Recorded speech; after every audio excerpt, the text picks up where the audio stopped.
자, 내 손수 보자.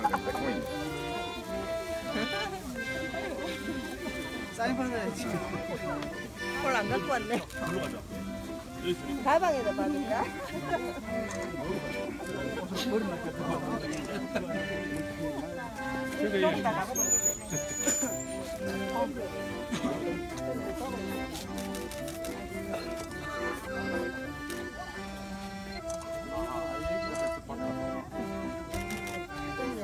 감사합니다. 너 말지 말고 그냥 가지세요. 진교. 아 예, 아까 진교. 저는 저거 평생부터 하는데.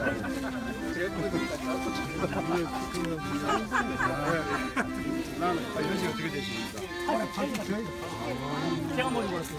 네, 근데 뭐 이런 고맙습니다. 예, 예, 감사합니다. 예.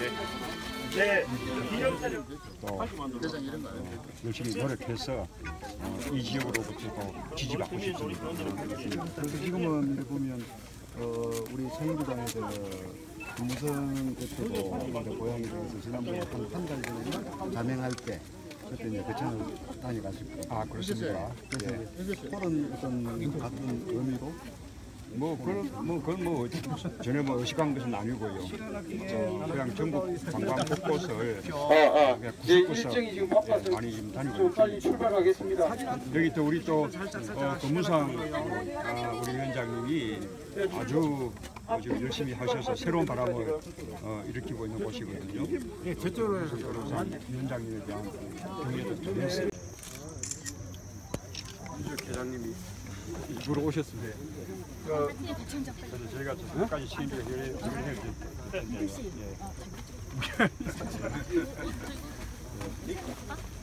잘 나오게 해줘. 하나 둘 셋. 시작. 하나, 둘, 셋. 더 붙으세요. 치즈.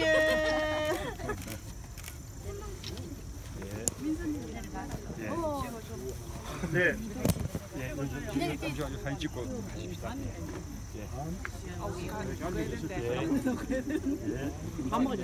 자, 촬영 여기까지 하고 우리 대표님 자리에 모셔서 간단하게 그 참 오신 이렇게 소감 말씀 듣고 돌아갔었거든요. 근데 다녀보면 히말라야 가나 우리 동네 지상 가나 산 오르는 그냥 높은 산이 뭐 200몇십 미터, 300m 그런 겁니다. 그래서 280m, 300m쯤 되면요 봉우리 이름이 장군봉, 국사봉 그런 아주 그런 이름이 우리 영남 지역 같은 한 1000m 넘어야 붙는 이름들이 붙어 있더라고요. 오늘 다 같이 이렇게 잠두공 우리 뭐 거창에서는 다들 사랑하는 그런 산이라고 하는데 함께 사는 것은 정말 기쁩니다. 사진도 많이 찍으셨죠? 예. 예, 나중에 제가 아주 자랑스러운 그 정치인이 되면 사진 저 벽에다가 높이 걸어 놓으시고 혹시 또 시원찮으면 막 저 밑에 순간 오고 예, 정말 이렇게 좀 새롭습니다. 저는 요즘 뭐 가만히 있는데 자꾸 이제 저보고 언론에서 뭐 대세 뭐 그러는데 대세 맞습니까? 예. 예, 우리가 대세입니다. 예, 저는 뭐 제가 혼자서 대세라고 생각하지 않습니다. 그러나 우리가 보유하고 있는 정말 좀 좋은 대선 후보군들이 많은데 그 후보군들의 지지율을 합해보면 여권의 후보들 지지율 합친 것보다 훨씬 높거든요. 자, 우리가 대세 맞죠? 네. 심지어 새누리당은 자체 내에 제대로 내실 만한 후보가 없어서 지금 뭐 당 바깥에 계신, 심지어 해외에 계신 그런 분을 지금 후보로 자꾸 이제 이야기를 하고 있지 않습니까? 이렇게 야권이 대선을 앞두고 대세인 때는 우리가 우리 정치 사상 처음 있는 일이었습니다. 늘 보면 항상 여권 후보가 대세였고 야권은 훨씬 못 미치다가 선거에 임박하면 그때 다시 세력들을 규합해서 야당하고 시민사회가 합쳐서 그렇게 해서 맞서고 했던 것이 우리 정치사인데 이번에는 사상 최초로 우리 야권이 대세가 집되어 있습니다. 정말 우리에게는 자랑스럽기도 하고 소중한 그런 대세입니다. 이 대세를 우리가 정말 잘 살려나가야 합니다.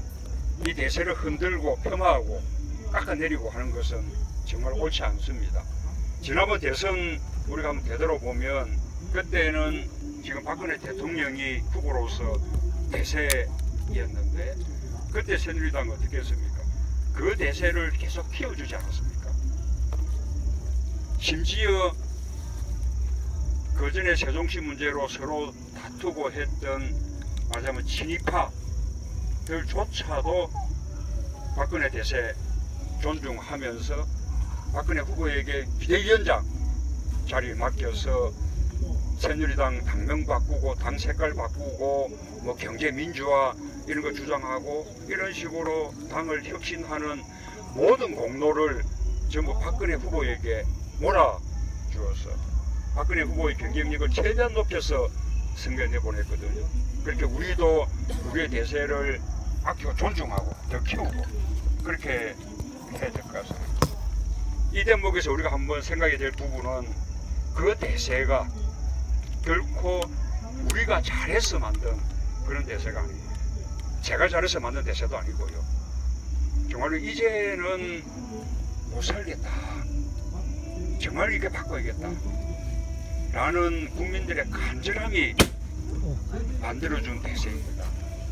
그런 국민들의 간절함이 지난번 총선 때 우리 정치를 발목 잡아왔던 그 반국적인 지역구도 또 깨뜨리고 그리고 우리 당이 또 전국 정당이 되게끔 했다. 그래서 우리 당을 제1당으로 만들어주면서 그 국민들의 간절함이 만들어준 대세였거든요. 정말 지금 살기 힘들죠. 이대로 가다가는 우리나라가 정말로 큰일 날 것 같습니다. 옛날에 이 자리에 좀 연세 있으신 분들은 기억하실 겁니다. 옛날 자유당 때 자유당 폭정이 하도 힘들어서 국민들이 살기 힘들 때 그때 대통령 선거에서 야당이 내걸었던 그 선거 구호가 못 살겠다 갈아보자. 그때 그 구호가 정말로 좀 많은 사람들 마음을 울렸습니다. 그때 야당의 후보가 지금 우리 민주당의 전신이죠. 그때 민주당 후보가 신익희 선생이셨는데 그 선거 도중에 돌아가셨어요. 아마 그때 신익희 선생이 선거 도중에 돌아가시지 않았었더라면 그때 정권이 바뀌고 대한민국은 훨씬 빠르게 민주화되면서 그 뒤에 뭐 5.16 쿠데타 이런 거 저는 겪지 않았을 것이라고 저는 확신합니다. 그때 신익희 후보가 선거 도중에 돌아가셨기 때문에 진보당의 조봉암 후보에게 많은 표가 몰렸는데 그때 이승만 정부가 어떻게 했습니까? 그것을 위협으로 여기고 조봉암을 빨갱이로 몰아서 사형시켜버렸거든요. 지금 재심에서 다 무죄됐죠.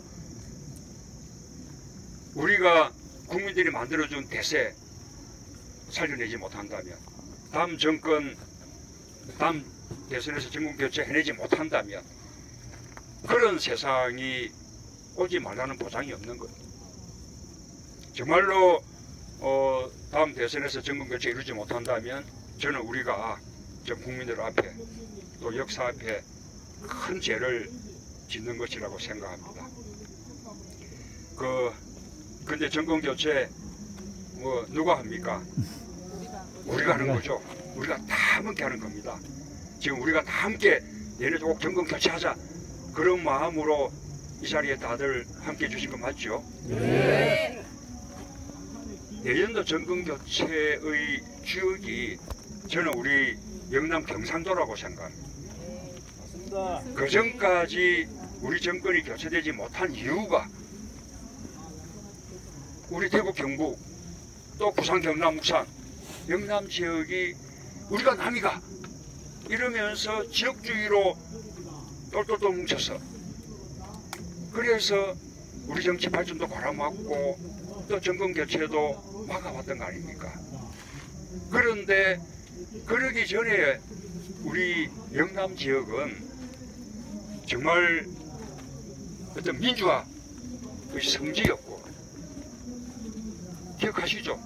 우리 부마 민주항쟁, 6월 항쟁, 또 마산의 김주열 그 4.19 촉발시켰던 김주열 열사, 다 이 지역이 우리 민주화의 성지 아니었어요.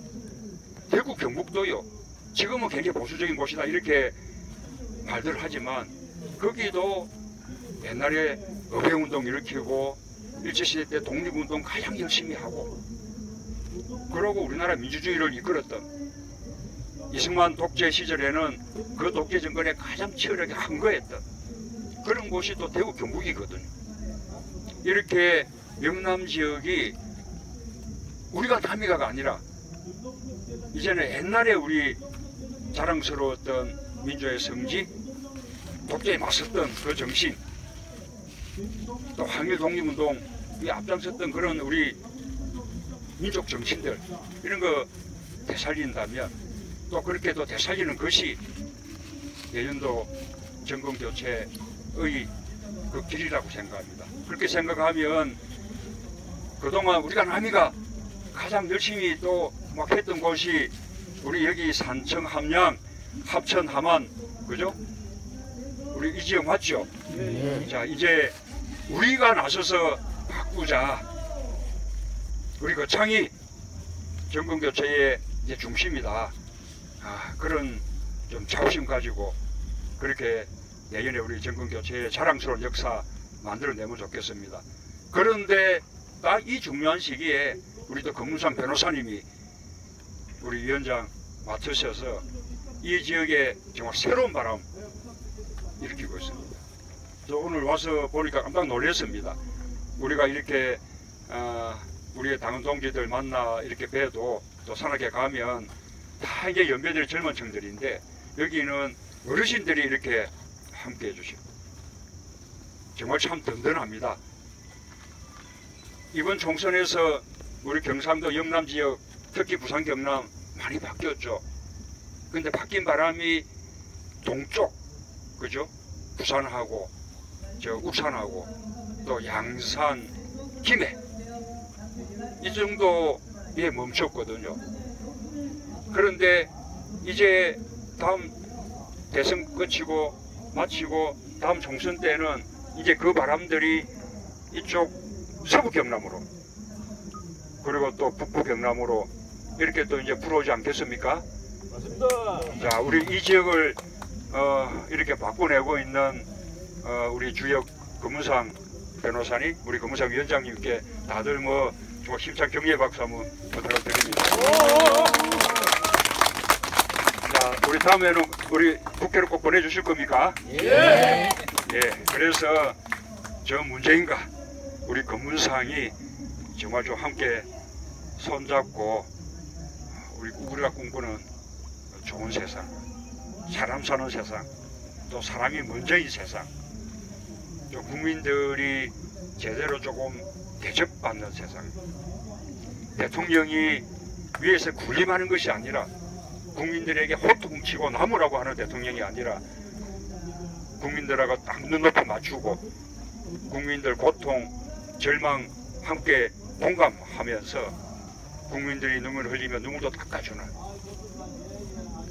그런 대통령, 그런 정부, 그런 세상 꼭 한번 만들어 보십시다. 고맙습니다. 거창 함량 나중에 한번 들어가야 돼. 대표님 시계 한번 여기 들고 와. 예. 아니 시계가 너무 아주 여기 사진 안 찍었다고 원망하지 말고. 우리가 함께할 수 있는 시계라서 잠깐만. 있기 때문에 또 내년 대선에서도 야권이 분열돼서 혹시라도 뜻을 이루지 못하면 어떠냐라는 걱정들 뭐 하시게 되는데 저는 뭐 지금은 이제 이러죠. 그런데 저는 정치인 개개인의 뭐 어떤 선택 이것보다 저는 국민들의 선택이 중요하다고 생각합니다. 아마 국민들이 정권 교체를 할 수 있도록 저는 국민들이 스스로 힘을 모을 거라고 생각하고요. 그 정권 교체의 길에 어긋나고 장애가 되는 그런 움직임이 있다면 그는 결국 국민들이 용납하지 않을 거라고 생각합니다. 그래서 정치인들이 힘을 함께 모으는 노력들은 당연히 해야겠지만 그러나 오히려 그에 더 앞서서 저는 국민들께서 말하자면 그 어떤 민심에 의해서 단일화를 만들어 줄 것이라고 생각하고요. 제가 이제 이렇게 다시 한번 말씀드릴 기회가 생겼으니까 꼭 이 말씀 한번 드리고 싶어요. 우리가 아마도 이쪽 지역이 아직도 우리에게는 좀 힘든 지역이기 때문에 밖에 나가면 많이들 공격받는 또는 질문을 받게 되는 그런 이제 대목들인데 우선은 이제 우리 국민들 속에 아주 뿌리 깊은 고정관념들이 있습니다. 그 고정관념 가운데 하나는 뭔가 경제는 새누리당이 잘할 것 같다라는 고정관념. 그죠? 우리 더불어민주당 쪽은 분배라든지 복지라든지 이런 쪽에 더 관심을 가지고 경제성장 쪽은 상대적으로 소홀한 것 같다. 그래서 경제성장은 역시 새누리당이 좀 잘하지. 이런 국민들의 마음들이 지난번에 이명박 대통령 또 박근혜 대통령을 당선시키는 큰 배경이 됐습니다. 그런데 그게 사실입니까? 아닙니다. 전혀 사실이 아니거든요.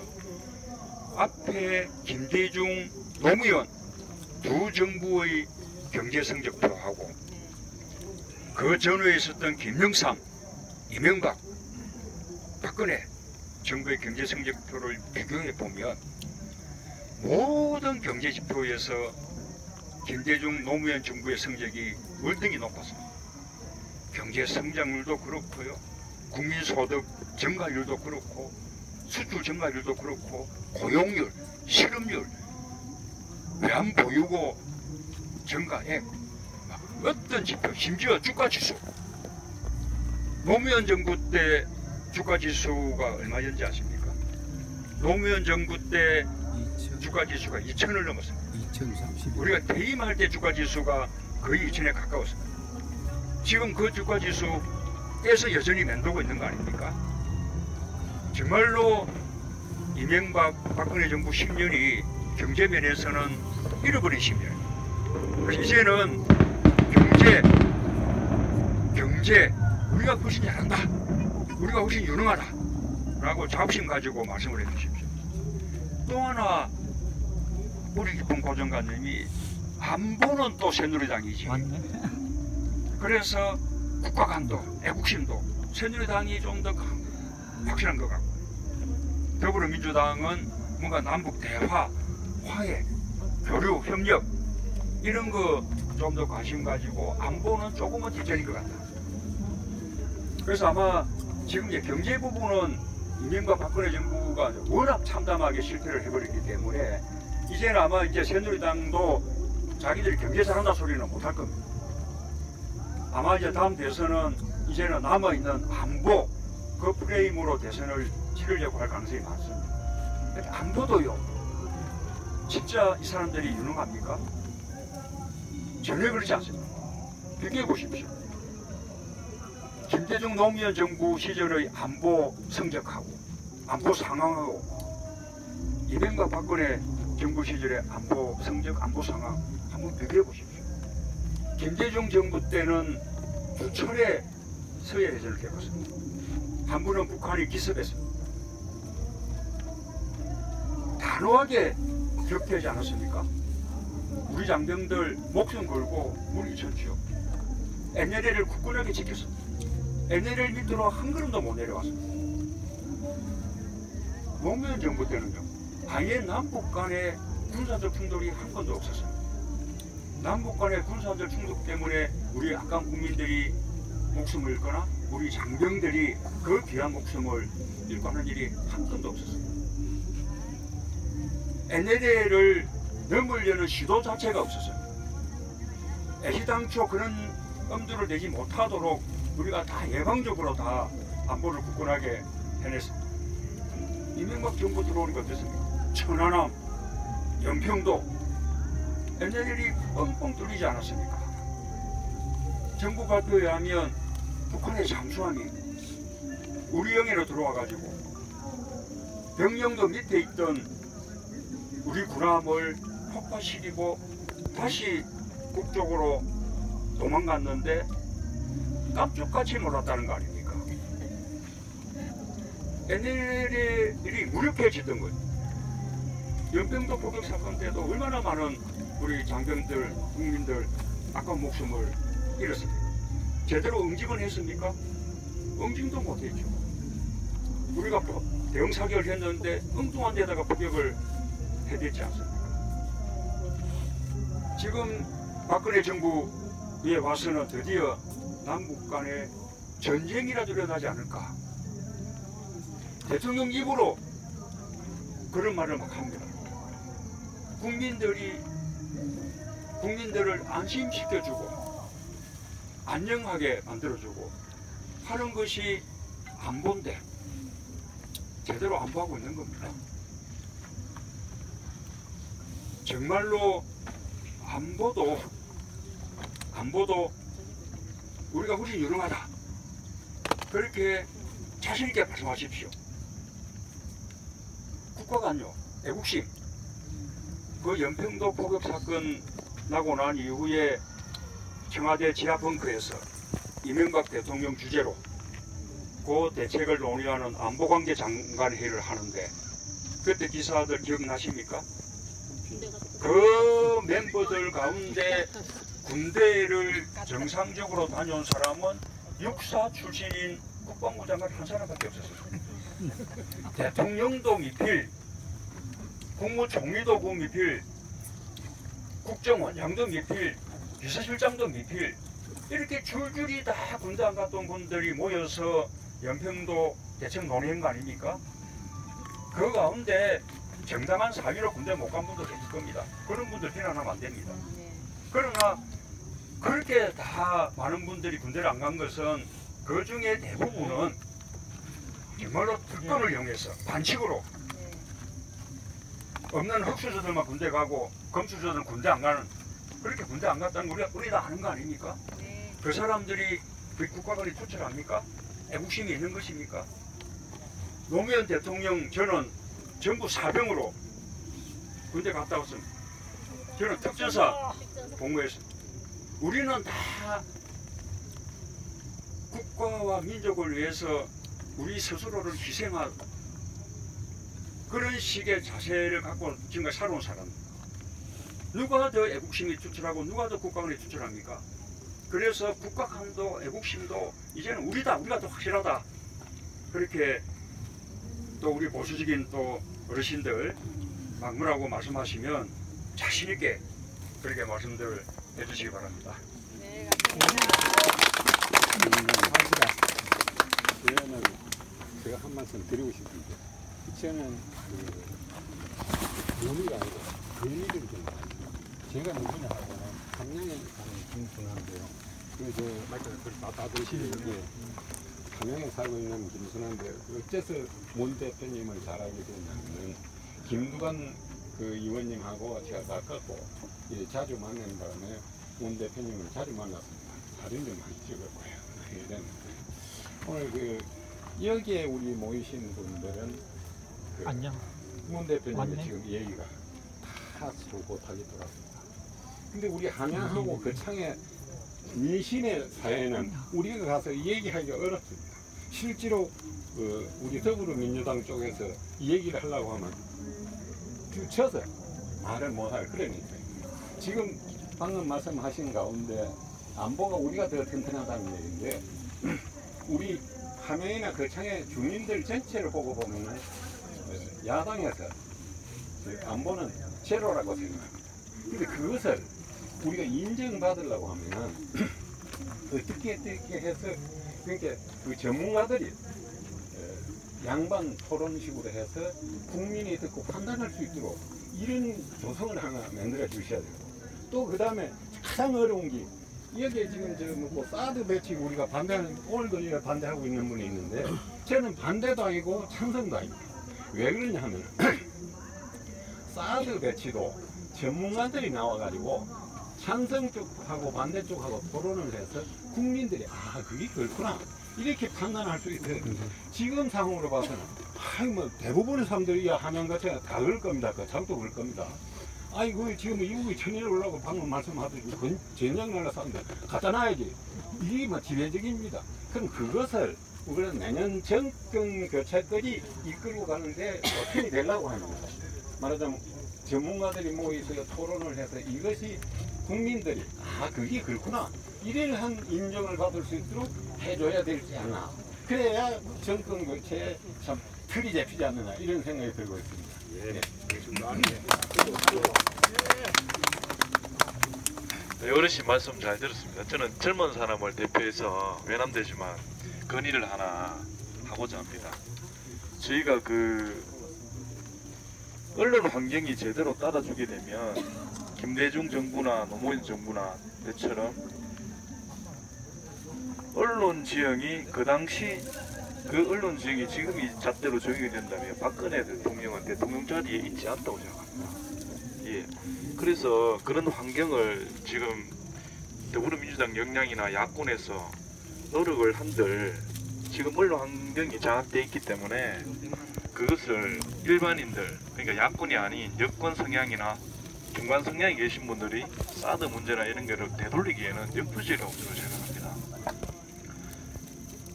더불어민주당에 대해서 제가 건의할 사항 딱 한 가지만 말씀드리고 마무리 짓겠습니다. 지금 추미애 대표님이 대표가 되셨는데 내년 대선을 바라보게 되면 당 대표님은 선명성과 강력한 야권 지지자를 끌어안을 수 있는 강력한 지도력이 필요하다고 생각하는데 최근에 뭐 전두환을 예방을 한다든가 잘못된 뭐 그런 문제가 있었지 않습니까?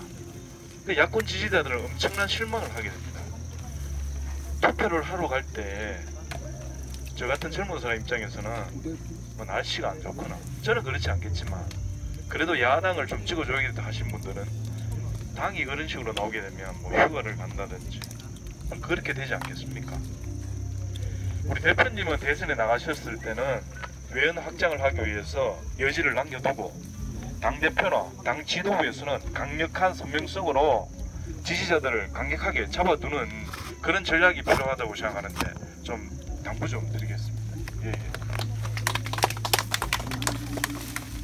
예, 이 부분은 제가 말씀을 하나 드리고 싶은데요. 저는 왜 우리 이제 새누리당 보면 뭐 평소에는 뭐 친박, 비박, 뭐 친이 뭐 이렇게 막 금방 무너질 정당처럼 보이지만 그러나 선거 시기 되면 똘똘 뭉칩니다. 근데 우리는 전통적으로 아주 가치를 중시하는 그런 이제 지지자들의 정당이기 때문에 자기 생각하고 좀 다르면 이제 금방 또 실망하고 등을 돌리고 이렇게 또 분열되는 겁니다. 그래서 늘 이제 야권은 분열 때문에 망한다 이런 말을 듣는 거죠. 저는 우리가 조금 더 크게 보면서 서로 좀 품어주시면 좋겠어요. 아까 이제 추미애 대표가 저는 전두환 대통령 예방 할 생각을 했다. 그건 잘못된 생각이라고 봅니다. 저는 그거는 말도 안 된다 생각하죠. 그러나 당 대표가 새로 된 사람이 내년도 대선을 또 앞두고 있는데 우리가 선거에 이기기 위해서 확장해야겠다. 통합 행보를 해야겠다. 그래서 전두환 대통령을 예방할 생각을 해보는 것도 있을 수 있는 일이에요. 그런데 그것을 당대표가 자기 생각만 가지고 독단적으로 밀어붙이면 나쁜 거죠. 그러나 당대표가 그런 생각을 가졌지만 최고위원회에서 논의해보니까 반대가 다들 반대하니까 또 반대를 또 받아들여서 안 하기로 했잖아. 그게 민주적인 정당인 거예요. 다른 생각했다가 또 공론회에 의해서 올바른 결론 내고 하면 되는 거거든요. 그 추미애 대표가 한때 그런 생각을 했다는 것 자체를 갖고 그렇게 비난할 필요가 저는 없다고 보는 겁니다. 그렇게 우리가 올바른 길로만 해결하지 못합니다. 정치하다 보면 또 뭐 자고 운전도 하게 되고요. 그래서 이제 때때로는 그릇된 생각들도 하게 되는데 그것이 당의 민주적인 의사결정 구조에서 걸러져서 올바른 결론이 도출되면 그것은 민주주의가 살아있는 건강한 정당인 것이거든요. 저는 지난번에 그 부분은 그야말로 우리 더불어민주당의 어떤 민주성이 건강하게 살아있는 하나의 증거다. 그렇게 생각합니다. 그렇게 조금 이제 좀 넓게 조금 이해를 해주시고 어쨌든 선거는 확장의 싸움입니다. 확장을 해야 되기 때문에 저는 뭐 앞으로 당은 당대로 그 다음에 또 후보인 사람들은 후보인 사람들대로 확장하는 노력을 해야 될 거라고 봅니다. 저도 뭐 확장을 위한 노력을 열심히 할 겁니다. 그런데 제가 생각하는 확장의 방법은 무슨 우리가 무슨 정책 지향을 뭐 우클릭을 한다거나 뭐 이런 것이 확장의 방법이라고 생각하지 않습니다. 저는 우리 정체성 분명하게 하고 뿌리를 깊이 내리면 가지가 넓게 펼쳐지는 거거든요. 오히려 중심이 분명하게 설 때 그때 국민들을 신뢰하게 돼요. 안보 이슈도 우리가 그때그때 민심에 따라서 그 요구리에 따라서 막 영합하려고 하면 그러면 오히려 중심 없는 정당이 됩니다. 어떤 때는 불리해 보이더라도 분명하게 자기 정체성을 살려나가고 그러면 그게 오히려 안정적으로 보이는 것입니다. 지난번 역사국정교과서 문제 때도 제가 당대표를 했는데 처음 시작할 때 찬성이 훨씬 많았습니다. 반대가 적었습니다.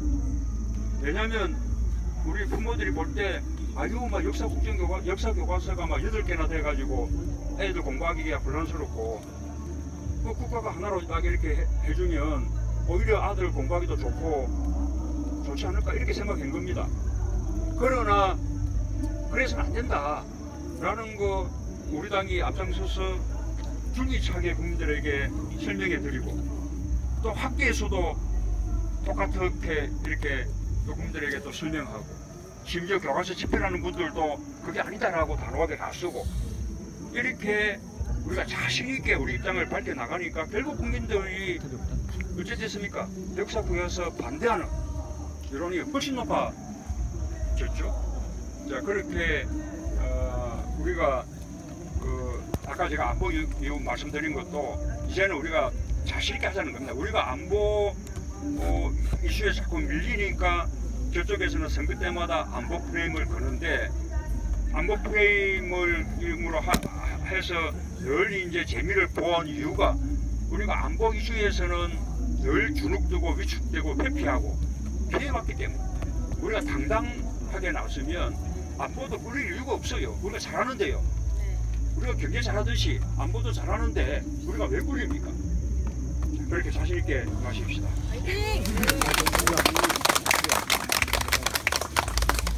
예, 일정이 자, 저기 밖에 좀 시끄러운데 우리도 여기 와서 저 소리 못지않게 구호를 외치고 가시다. 그런데 제가 문재인을 하면은 아직 당사자는 말을 조심한다고 청와대로를 감히 잘 아직 못합니다. 우리가 해야 됩니다. 문재인을 하면은 청와대로입니다. 법무상을 하면은 국회로입니다. 이거 다음 한번 지르고 갑시다. 저 소리보다 더 커야 됩니다. 만약에 작다 싶으면 오늘 계속 살 겁니다. 자, 목소리 뭉청 튀고 자, 여기 우리 문재인을 청와대로! 법무상을 국회로! 유지를 바라겠습니다. 네, 일정보다 좀 많이 늦어졌습니다.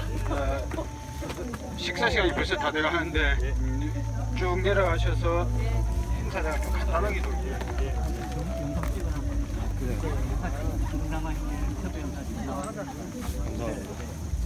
중간중간 사진 찍었어요.